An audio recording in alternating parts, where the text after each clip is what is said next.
Australia's foreign minister jets off to Washington this week for high-level talks as the US president rules out extending a 90-day pause on tariffs.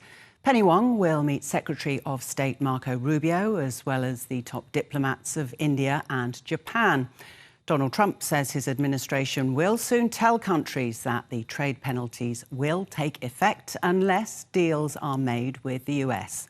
It comes as a major international financial institution warns tariffs are as big an inflation threat as COVID, and interest rates may have to be pushed higher for longer as a result. Political reporter Nicole Hegarty joins us now from Parliament House in Canberra. Hi there, Nicole. Where does Australia stand at the moment on getting an exemption from his tariffs?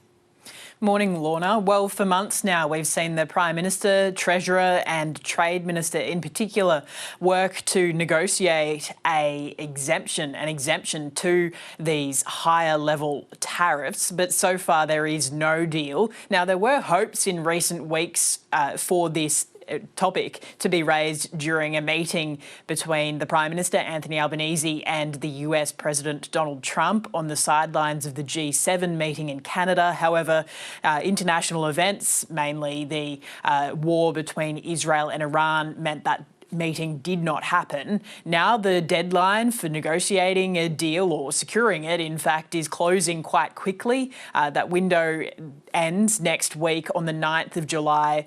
Those tariffs come into effect. And so this week is a continuation of those efforts to try and secure a deal of some shape. In terms of what is at stake here, there is already a 10% baseline tariff on most Australian goods exports to the US, but higher level tariffs on steel and aluminium, initially at 25%, are set to go to 50% from next week.